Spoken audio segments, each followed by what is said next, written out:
Welcome to Financially Speaking, brought to you by Buska Retirement Solutions and its affiliate firms. We offer retirement, tax, and legacy planning from a dedicated family-built team. In today's episode, we'll explore the role of life insurance in a comprehensive financial plan and how your life stage influences the amount of coverage you need. Later, we'll cover some of the local learning and enrichment opportunities in the area. And now for our weekly question and answer segment. Welcome back to Financially Speaking. Today I'm with Cole Bruner and JT Tao from Buska Retirement Solutions to explore the role of life insurance in a comprehensive financial plan. Gentlemen, I think a lot of people own life insurance. They may or may not know it. Yep. A lot of people don't because you hear about how many people are underinsured. True. Most people's knowledge, I believe, is in what's called term life insurance. But if you can, JT, start us off with what are the main types of life insurance that you hear? Right. Yeah. So we have, like you said, term, and then we have your permanent, right? So I'll start with just the term. So really quick, it covers you for a set amount of years, 10, 20, 30, whatever you want to set it at. Mm-hmm. It's typically the most affordable option just because there's no cash value and it's not covering you for the rest of your life. Right. So that's just my little quick summary on term life insurance. Yeah, it's kind of covering a temporary need. Like you see term used very frequently if you're trying to replace your income in the event that you passed away during the time that you have a mortgage, let's say. So if you've got a 30-year mortgage, you might do a 30-year term policy. Or let's say you just had a brand new baby and you're trying to make sure that for the first 18 years of their life, that if something happened, that there's going to be income or replacement money there to make sure they're going to be able to be cared for. You might do a 20-year term policy in that type of a situation. So it's typically like JT said, it's cheap coverage for a specified period of time. But then when you get to the end of that term, you're 20 or 30 years older, so now if you want to purchase new insurance or you want to get a new term policy, it might be substantially more expensive. So if you're looking to fill a longer term need, it might be worth investigating or considering a more permanent life insurance solution. So I pay the premiums for that 20 years, and then if I didn't end up using that life insurance, I don't have to, they keep my premiums, true? Correct. I guess the good news is I'm still here to discuss it, right? True. Yes, okay, absolutely. Good. And then the permanent side, where is more permanent life insurance used? I just long-term financial goals, I guess you could say, and legacy planning. You can also say it like that. So that's I would say from my perspective, like in the financial planning side of the business and working with clients in terms of their overall financial plan, where we see life insurance being used most commonly in the permanent space would be like JT had just mentioned, like wealth transfer, like you're trying to efficiently transfer as much money to your, let's say, kids or grandkids in a tax-free manner possible. Life insurance could be a great solution because, you could potentially pass on a few $100,000, $1 million, potentially more to your family in a tax-free manner, which tax-free is a pretty intriguing thing, right? Not a lot of things in life are tax-free. Not very many at all, in fact. And so a permanent solution could be used for those types of things. We also see them used periodically for long-term care planning, like utilizing a life insurance policy that might have long-term care benefits in it that allow you to maybe use some of your death benefit towards your care in a tax-free manner as well. So there's a variety of different types of uses for it. But you would say term is for that more temporary need for insurance coverage, whereas the permanent is going to be more helping you to solve other potential problems. Could also be used for, even cash value accumulation. Building a nest egg within life insurance could be beneficial as well. Could offer tax-free income solutions, possibly depending on your situation and how it's structured. So there's all sorts of different ways that life insurance can be used, but I think it boils down to working with a professional to figure out how it could be used best for you. You may have answered my next question then. How does one determine the right amount of coverage for that stage of life? Like, I've got little kids right now. Yeah. But also, the youngest one is 9, so they're out of the house in 15 years, which sounds crazy to say. But how does one determine all this and blend it all together? Can I own multiple policies? Absolutely. Yeah. I guess to answer your question too, it seems like the industry standard is going to be around 7 to 10 times your income, but then, you also have to consider, what debts do I have, assets, what do my kids need for, maybe college planning, things of those nature to kind of determine how much life insurance you need, and you add on to that if you like. And the purpose of why you're purchasing it. If you're buying it because you've got a young family and you're the main breadwinner of the family, and if you were to pass away next year, and let's say you've got a 2-year-old, well, you could have potentially 20 years, maybe more, depending on your spouse's financial situation and all of that kind of stuff. So there's not necessarily like one way to calculate how much life insurance you need.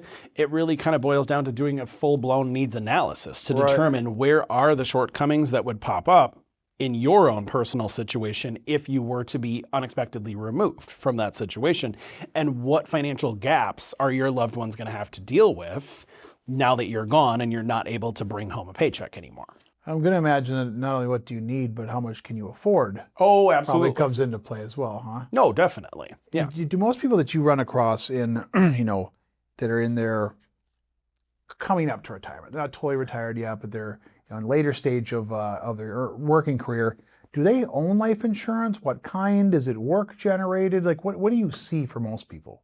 Well, just kind of looking for past experiences. Most people, they do have life insurance. I would say it's more permanent, because term at that age when you're near retirement just really isn't worth it because of how expensive it can be. Right. So I see more, and I've seen policies. They're had them back when they were younger, and they're still holding on to them to this day. But and on top of that, they maybe also consider moving a policy just based on what their needs are at retirement, right? So well, and oftentimes what we run across is smaller coverage amounts. You might see a family where a married couple might have $50,000 worth of death benefit. Yeah, I got life insurance through work, it's $50,000. Yeah, exactly, or $100,000 or something along those lines. And granted, maybe the need for that $50,000 or $100,000 made a lot of sense back in the day, but is it really going to make or break their family's financial difference now that they're 65 years old and they've got a $50,000 life insurance policy? Yeah, sure, it'll pay to cover final expense and all of that kind of stuff, but is it the best use of those funds anymore, or does it make sense to potentially look at a new policy that might offer them more coverages for the same money? Or maybe their need for insurance has completely shifted and they don't have a need for coverage anymore. Or they're shifting their focus from life insurance planning to long-term care planning, or something of the nature of a shifting change in their own personal, kind of desire to have coverage for insurance, or what that desire is covering. And what is the process? You always hear about, underwriting or being healthy, and I've always been under the impression you have to be very, very, super healthy to get life insurance. Is that true, or how does it work in today's day and age? Yeah, I would say the process of underwriting has changed, and the certain things that they're looking for have changed over the course of times, or I should say maybe the severity of certain things have changed. Like, you're not in a situation where, maybe you had a heart attack 10 years ago and you're just not able to get life insurance at all, or you're a diabetic, not able to get life insurance at all. There's certain carriers that are going to be more friendly to certain things than others. And one of the advantages of a company like ours is we work with, 30, 40 carriers at one time. So if a client has had a situation health-wise that might limit, certain carriers, we can shop that around with other carriers and see who would be willing to accept that risk. At the end of the day, an underwriter is still a person. And if you can paint a picture for that person of the client's current health situation, they're going to be a little bit more, potentially flexible in terms of what risks they're willing to accept. Okay, good. So it still is totally possible to do it. Yeah. Let's come back and dig a little deeper into life insurance. We're going to take a quick commercial break here, and after that short break, we'll dive deeper into choosing policy features and beneficiaries. Stay tuned. We'll be back soon. Do you have a plan for how your assets will be handled after you're gone? Without one, the state could end up making life's most important decisions for your family. Through our partnership with Estate Guru, we make estate planning process simple and affordable, offering wills, powers of attorney, and revocable trusts. On average, our service costs 70% less than the traditional estate attorney fees, and you may even qualify for free financial and healthcare power of attorneys. Call our office today to get started. If you're 59 and a half or have recently changed jobs, now might be the perfect time to consider a 401k rollover. Rolling over your old 401ks could simplify your finances and give you more control from investment options and costs to how and when you make withdrawals. A rollover could give you the opportunity to partner with a financial services professional and tailor your investments to your specific needs, not the company's group plan. Call our office today to schedule your complimentary consultation and see if a 401k rollover is right for you. And now back to our weekly question and answer segment. Before the break, we covered the basics, distinguishing between term and permanent life insurance policies and how your life stage influences the amount of coverage you need. Let's go deeper into these and ask a few more questions here. Yeah. Guys, thanks for coming back with me here. Sure. You talk about life insurance riders. There's waiver of premium and accelerated benefits. And which one should I be considering purchasing, or what do they do? Well, I think we have to determine like what a rider is, right? Yeah. So when it comes to life insurance and a rider is going to be just as you could say, an additional add-on to or a customization to your policy for additional coverage and stuff like that, right? And there's a handful of them, waiver of premium, accelerated death benefits, but it's what's ultimately going to decide what riders you need is just going to be based on what your situation is, right? Right. Mm-hmm. Good. How does having life insurance affect estate taxes and wealth transfer? We hear about life insurance as an estate planning tool. How does that affect that? Well, I mean, in terms of life insurance as an estate planning tool, what we, I think, see most frequently is people using it as a wealth transfer tool. Mm-hmm. I mean, it can be used often as like a Roth IRA conversion alternative. So, for example, let's say we have a client that's got a lot of money in pre-tax qualified retirement accounts. Let's say they've got $1 million in their retirement account.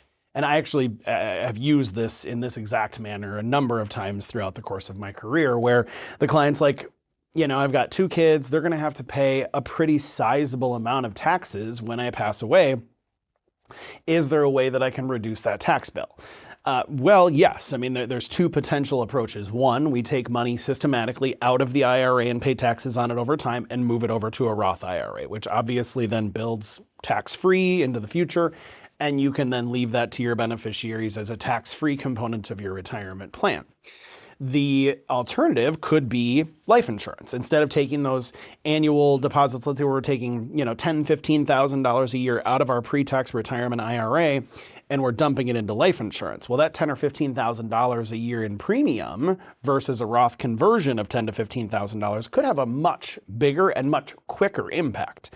We could drop $10,000 one-time premium into a policy, and all of a sudden we've got an $800,000 death benefit. Right. And we pass away a year later, and that insurance company pays out $800,000 to our loved ones, in addition to our $1 million in pre-tax IRAs. Got it. So we just created a $1.8 million estate out of $1 million original investment. Right. So, I mean, you can see that there's ways to potentially use life insurance as a logical tool to transfer wealth to your family, but it may also offer other advantages too, like long-term care protection and benefits that come along with it if you need, healthcare issues, or if you have healthcare issues in the future, need in-home healthcare, assisted living, nursing home, anything along those lines. There's some of those riders that can be attached to policies to cover some of those risks now. So there's a variety of different ways that life insurance planning can go hand in hand with estate planning. Very interesting. Very interesting. Yeah. Another one I hear about is estate equalization, where you have a farm and one kid's involved in the farm, daughter's in Milwaukee, doesn't care about the farm, but the farm's worth a pile. Yeah. Farmer doesn't want to leave the daughter out. Walk us through how do you solve that with life insurance? Yeah, to solve that with life insurance, I mean, to avoid kind of having all these problems if you were to pass, one heir can get a life insurance policy that maybe they funded as them as the owner, and they're the beneficiary as you as the insured, and then your son, let's say for an example, on the farm, he can inherit that, so we can divide I guess your estate equally or the farm equally. Good. So he doesn't have to sell half the farm or keep it all in one a spot. combine Or half go a cow. take a loan or something to pay off the sister, in that makes type of a situation. It's, it's hard to, especially in a farming situation, because a lot of farmers are, super land rich and they have got equipment worth tons of money and all of this kind of stuff. That killed the whole thing. Right, but they might not have $4 million in assets as well. So, I mean, in a situation where the farm's worth $4 million and So now we've got to either give $2 million to each child or figure out how to create another $4 million to balance it out. So let's say the son can keep the farm. Right. Obviously, in that type of a situation, the life insurance could work really well, because then we say, okay, daughter gets the $4 million from the life insurance, son gets the farm, boom, everybody's equal, everybody's happy.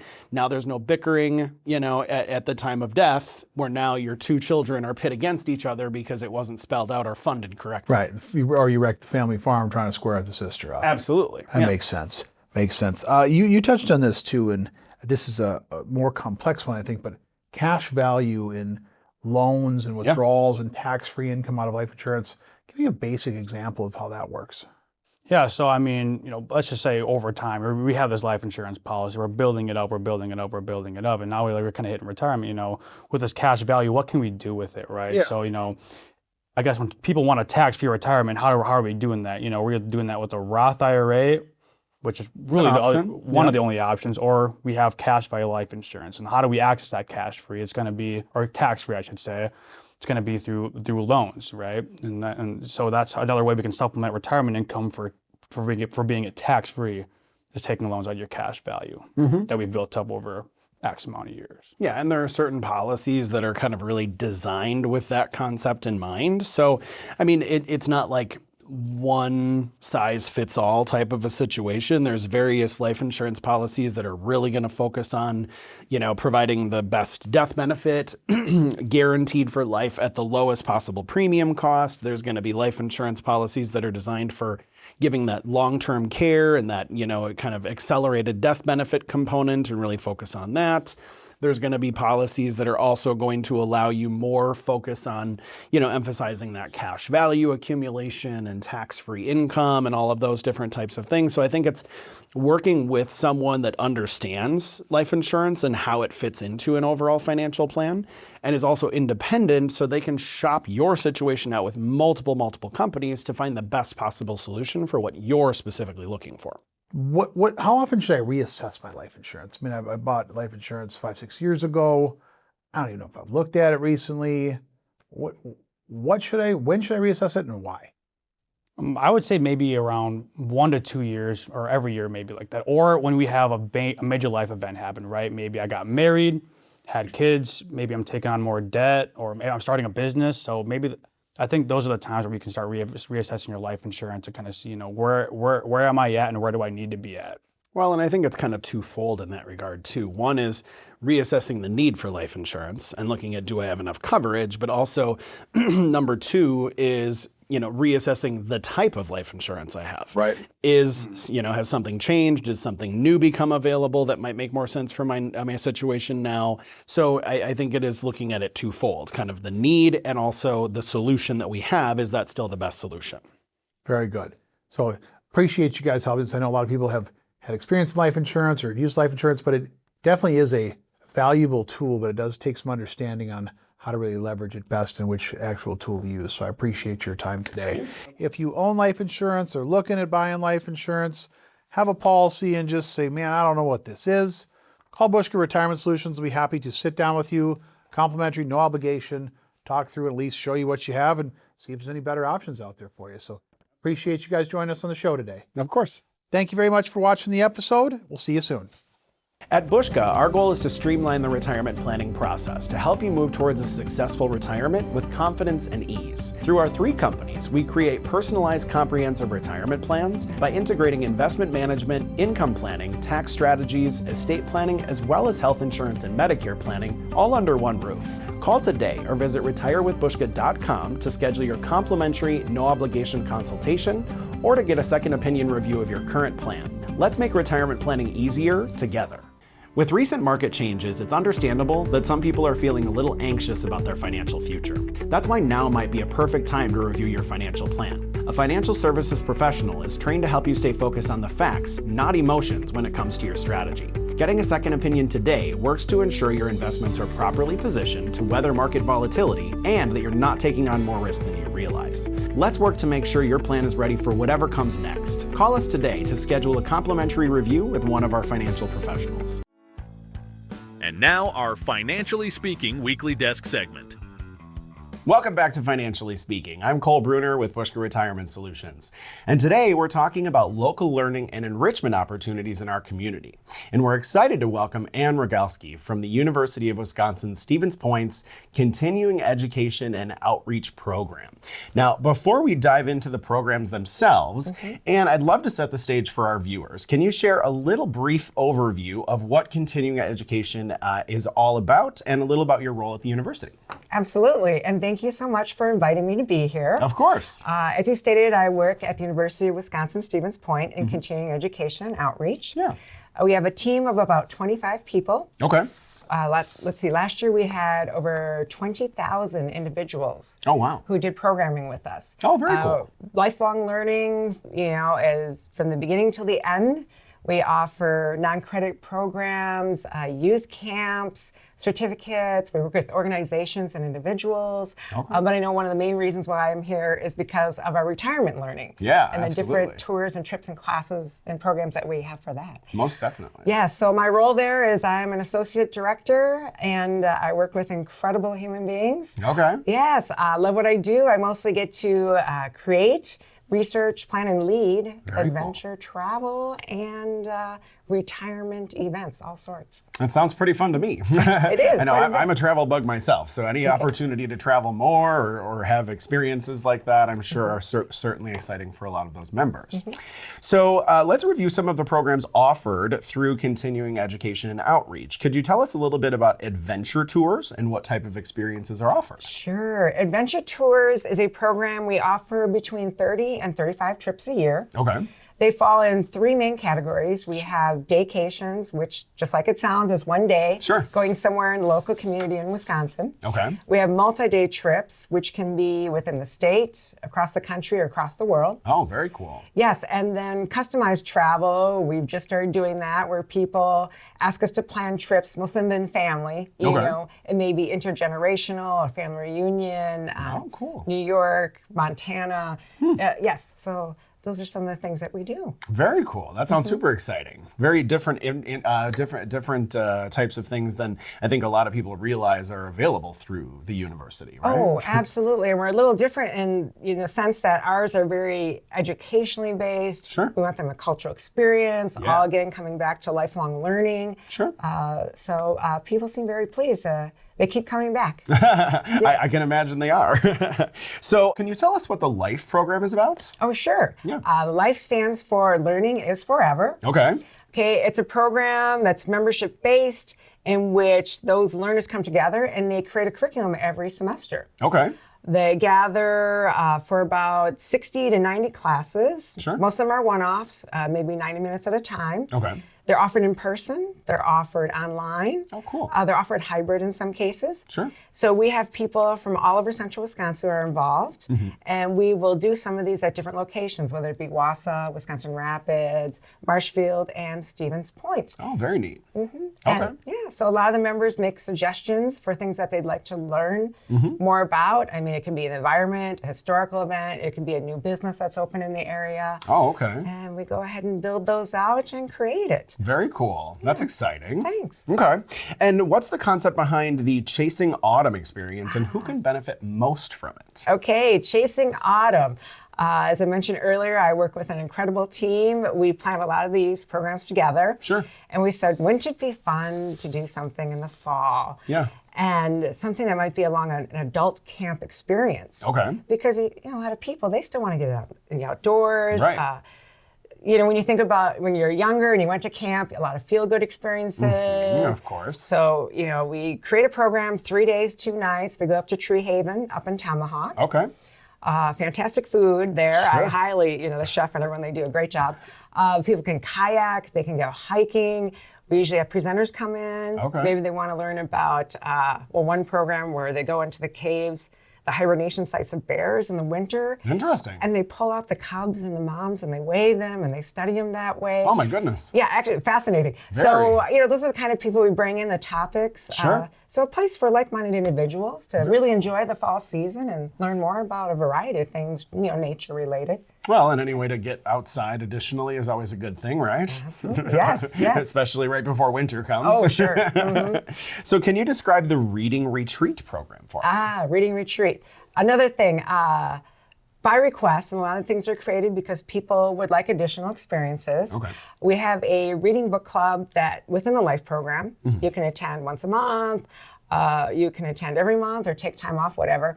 And out of that, we thought, well, why not a reading retreat where we can get together, again, 3 days, 2 nights, discuss a book in depth, do a lot of activities with it. Sure.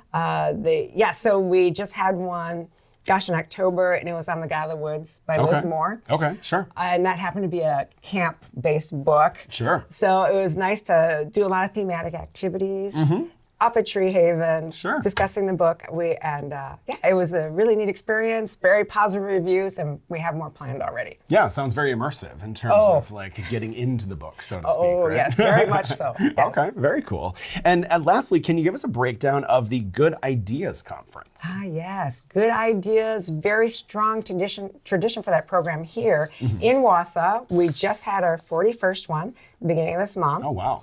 Yes. And I guess we really like 3-day experiences. Sure.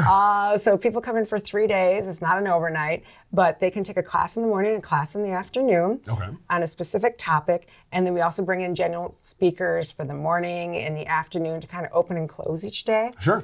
Very strong response from everybody. It's offered online, it's offered in person, and we're also very glad we have the virtual because I think 2 out of the last 4 years, the first day we had horrific ice storms up here. Yes. Yeah, we're all too familiar with the bad weather, messing with events and things like that. Exactly. So people didn't have to miss out. Sure. They got a quick study on how to use Zoom. Okay, very cool. Participated that way. They were able to ask questions, either online, through the chat, or we'd open it up to them. Sure, yeah. But yes. That's really cool. I mean, I don't think that a ton of people realize that these types of events are available or even, even have an idea of where they could go to find some of these resources. And I know for a lot of our clients who are in their retirement years, they're often looking for more engagement opportunities, more ways to be social, more ways to meet new people.